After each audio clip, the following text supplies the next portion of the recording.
দীর্ঘ সময় মানুষকে ভোটাধিকার ছাড়া রাখলে পরিণতি খুব ভালো হবে না বলে মন্তব্য করেছেন কৃষক শ্রমিক জনতা লীগের সভাপতি আব্দুল কাদের সিদ্দিকী।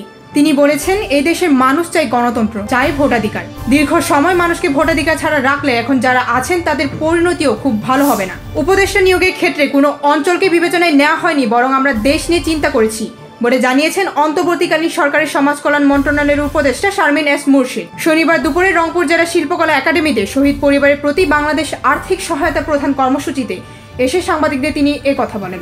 রাজধানীর পল্টন মোড়ে ইউনিক পরিবহনের একটি বাস ও পেঁয়াজের বোঝাই ট্রাকের মুখোমুখি সংঘর্ষে অজ্ঞাত পরিচয়ের এক ব্যক্তি নিহত হয়েছেন। রোববার ভোর 5টার দিকে এই সংঘর্ষ ঘটে।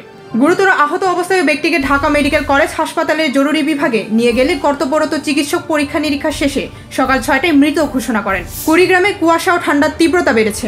মধ্যরাত থেকে পরদিন সকাল 9টা পর্যন্ত কুয়াশায় ঢেকে থাকছে বিস্তীর্ণ জনপদ। ভোরের দিকে বৃষ্টির মতো ঝরতে থাকে কুয়াশা। রোববার সকাল 7টায় সর্বনিম্ন তাপমাত্রা রেকর্ড করা হয়েছে 16.8 ডিগ্রি সেলসিয়াস। ঘন কুয়াশায় থাকা যানবাহনগুলো দিনের বেলাতেও হেডলাইট জ্বালিয়ে সড়কে চলাচল করছে। বাংলাদেশের রাজনীতিতে সব দলের জন্য লেভেল প্লেইং ফিল্ড তৈরির প্রত্যাশা করে বলে জানিয়েছেন যুক্তরাজ্যের ভারত প্রশান্ত মহাসাগর বিষয়ক পররাষ্ট্র প্রতিমন্ত্রী ক্যাটরিন ওয়েস্ট। রোববার পররাষ্ট্র মন্ত্রণালয়ে পররাষ্ট্র বিষয়ক উপদেষ্টা মোহাম্মদ তৌহিদ হোসেনের সঙ্গে বৈঠক শেষে সাংবাদিকদের এক প্রশ্নের জবাবে এসব কথা বলেন তিনি। ইসরায়েলের প্রধানমন্ত্রী বেঞ্জামিন নেতানিয়াহুর বাড়ি লক্ষ্য করে 2টি ফ্লাশ বোমা নিক্ষেপ করা হয়েছে, তবে ওই বোমা গিয়ে পড়েছে বাড়ির বাগানে। পুলিশ জানিয়েছে, ইসরায়েলের উত্তরাঞ্চলে অবস্থিত সিজারিয়া শহরে শনিবার ওই হামলা চালানো হয়। এই ঘটনায় কড়া প্রতিক্রিয়া জানিয়েছেন ইসরায়েলের প্রতিরক্ষামন্ত্রী। রোববার এক প্রতিবেদনে এই তথ্য জানিয়েছে বার্তা সংস্থা রয়টার্স।